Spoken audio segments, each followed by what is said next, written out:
You wake up in chains, and your childhood is over forever. Picture this. You're a 12-year-old girl living peacefully in your village when armed raiders storm through your door.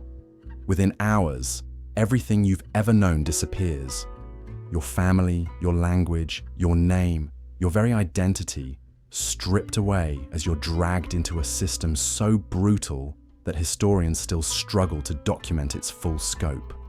For over 6 centuries, the Ottoman Empire operated one of history's most sophisticated networks of female enslavement. We're not talking about isolated incidents or random acts of cruelty. This was institutional policy, legally sanctioned and bureaucratically organized with the precision of modern corporations. What you're about to discover comes from Ottoman administrative records, diplomatic testimonies, and archaeological evidence that reveals how an empire systematically weaponized the most vulnerable members of society. The practices we'll explore weren't aberrations. They were fundamental pillars of imperial governance that shaped the lives of millions of women across 3 continents. The scale alone should shock you. In Constantinople, the beating heart of the Ottoman Empire, approximately 1/5 of the entire population, consisted of slaves during the peak centuries. But here's what makes this statistic particularly devastating. The overwhelming majority of these slaves were women and girls, and their stories have been buried beneath centuries of romanticized historical narratives. Before we dive deeper, if you find these forgotten chapters of history compelling, consider subscribing and let me know in the comments where you're watching from. It helps us create more content, exploring the darker truths that shaped our world. Let's start with how this machine of human trafficking actually operated. The Ottoman Empire didn't just stumble into systematic female enslavement. They engineered it with terrifying efficiency, creating specialized procurement networks that spanned from the Caucasus Mountains to the heart of Africa. The primary hunting grounds included Eastern Europe, the Balkans, the Caucasus region, Central Asia, and Sub-Saharan Africa. But calling them hunting grounds makes it sound almost sporting. These were coordinated military campaigns specifically designed for human acquisition, where sexual violence preceded enslavement as standard operating procedure. The Crimean Tatars perfected what they called the harvest season. These weren't random raids conducted by desperate bandits. They were calculated operations timed to coincide with agricultural cycles when men would be working distant fields, leaving women and children defensively vulnerable in their villages. Picture the tactical precision. Raiders would surround entire settlements before dawn, systematically separating captives by age, appearance, and perceived market value. Young girls between 10 and 15 commanded premium prices because they could be conditioned from childhood to accept their fate. Women in their 20s were valued for immediate sexual exploitation and reproductive potential. Those over 30 faced the harshest treatment, often worked to death in domestic service, or sold to establishments where survival was measured in months rather than years. The journey to market became its own form of systematic torture. Women were chained together in long lines called coffles, forced to march hundreds of miles across hostile terrain. Those who collapsed were abandoned to die. Those who resisted were beaten unconscious and dragged by the survivors. Pregnant women who gave birth during these death marches watched their infants killed immediately, their bodies left for scavengers, while the mothers continued walking with chains cutting into infected wounds. The psychological conditioning began during transport. Captors deliberately separated mothers from daughters, sisters from each other, destroying family bonds that might provide emotional support. They assigned new names in languages the women couldn't understand, forbade the use of native tongues, and punished any display of grief or resistance with brutal efficiency. By the time these broken souls reached Ottoman markets, many had retreated so deeply into psychological shock that they appeared docile to potential buyers. This wasn't accidental. It was calculated dehumanization designed to maximize profit margins in human flesh. The markets themselves were theaters of systematic degradation. Women were stripped naked and examined like livestock. their bodies probed and inspected by strangers who discussed their sexual potential in clinical terms. Buyers checked teeth for age estimation, examined breasts for fertility indicators, and tested reflexes to ensure their purchases weren't damaged goods. Virginity examinations were conducted publicly, with medical officials certifying intact hymens to justify premium pricing. The Ottoman state didn't just tolerate this horror. They regulated it, taxed every transaction, and maintained meticulous records that documented centuries of systematic exploitation. Officials collected fees for market stalls, inspection services, transportation permits, and ownership transfers. They kept detailed registries tracking each woman's geographic origin, purchase price, and subsequent ownership changes. The bureaucracy of human trafficking generated substantial revenue for imperial coffers, while creating paper trails that historians can still examine today. But the true nightmare began after purchase. The transition from free human being to sexual property happened with bureaucratic efficiency that reduced women to inventory items in household ledgers.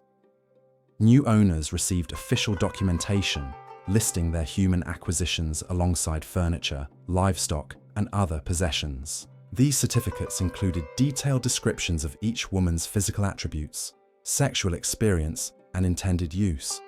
Think about the cold calculation required to create such documents. Imperial bureaucrats sat at desks, carefully cataloguing human beings like farm equipment, reducing entire lives to market categories and utilization purposes. The pricing structure reveals the calculated nature of this dehumanization.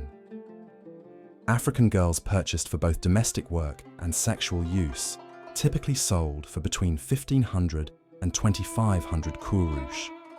White girls commanded 3,000 kurush if intended for domestic service, but prices soared above 6,000 kurush for those designated as concubines. In documented cases, some women sold for as much as 88,000 kurush, equivalent to massive fortunes. These weren't arbitrary numbers. They reflected careful market analysis of supply, demand, and the specific purposes for which women were being purchased. Syrian girls with dark eyes and light brown skin occupied a middle pricing tier, fetching substantial sums. Nubian girls were systematically undervalued and sold for significantly less. The empire had created a detailed catalogue of human beings based on their perceived sexual and domestic utility, with racial hierarchies that determined not just market value, but living conditions and treatment. The merchants who facilitated this trade operated within sophisticated professional hierarchies. Those dealing in white slaves enjoyed higher social status, joined prestigious merchant guilds, and catered to wealthy clients. The system actively incentivized specialization in human trafficking by rewarding those who dealt in the most valuable human commodities. But behind every statistic, every price point, every bureaucratic transaction were individual women whose lives were destroyed by this machine. Women who had names, families, dreams, and futures before they were reduced to entries in Ottoman ledgers. The legal framework supporting this system was comprehensive and deliberately crafted. Female where sexual slaves existed in illegal vacuum exploitation couldn't be punished under law. A Muslim man was legally permitted to have sexual relations with any female slave he owned, though interestingly, not with slaves owned by his wife. This created a bizarre legal distinction that treated women as sexual property to be shared or withheld based on ownership arrangements rather than human consent. The children born from these forced relationships were considered legitimate if acknowledged by their owners, creating a policy that actively encouraged systematic rape by providing legal and social benefits to perpetrators. Women had zero control over their own bodies, their reproductive choices, or the fate of their children. They could be transformed from household servants to prostitutes at their owner's whim, sold for temporary sexual use, or publicly displayed naked in slave markets for customer inspection. The empire had constructed an entire civilization built on the systematic destruction of female dignity, and it operated with bureaucratic precision that would make modern corporations envious. This wasn't ancient barbarism from a forgotten world. This was institutional policy that continued well into the modern era, shaping millions of lives across 3 continents. The screams echoed through marble corridors where empires called brutality civilization. Within the sprawling harems of the Ottoman Empire, a nightmare masqueraded as luxury.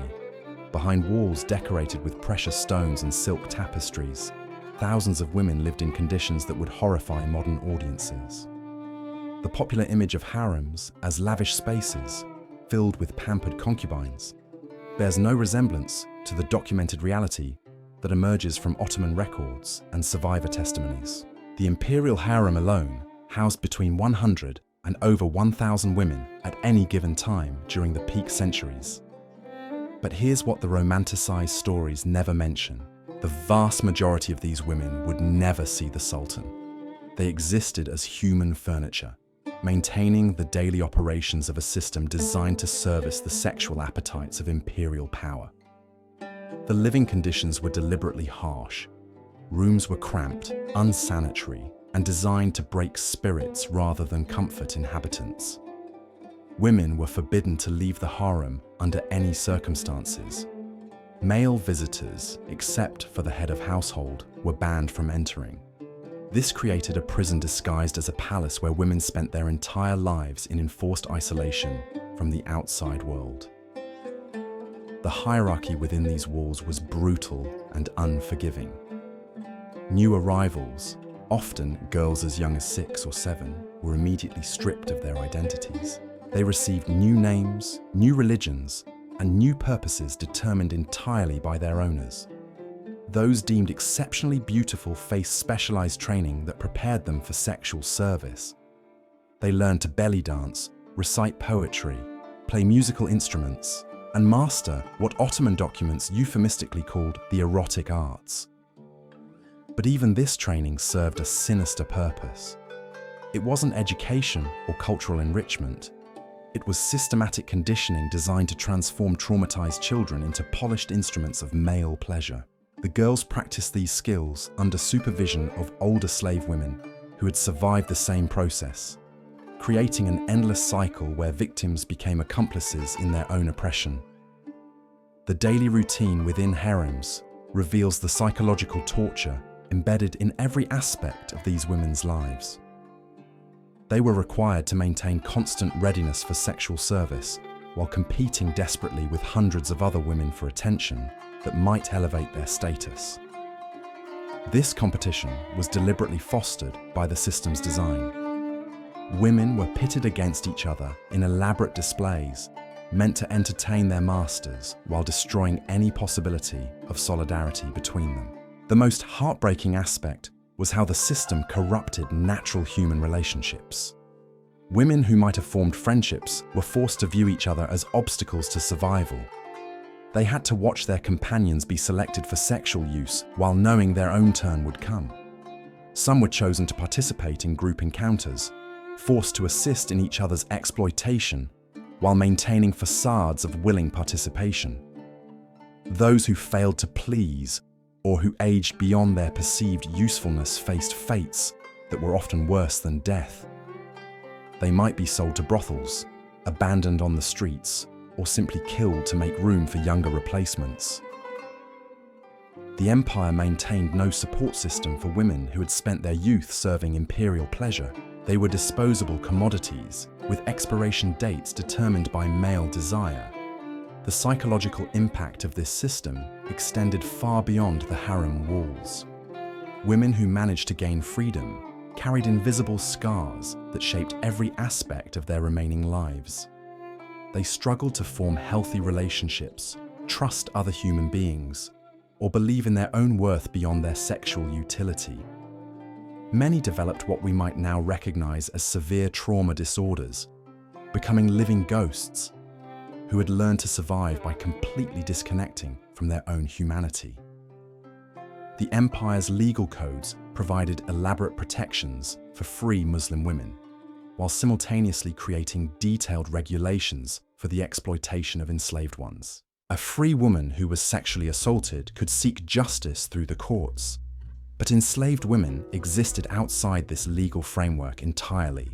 They had no recourse, no protection, and no hope of legal remedy for any abuse they suffered. This dual system wasn't an oversight or inconsistency. It was carefully designed to reinforce social hierarchies through sexual control.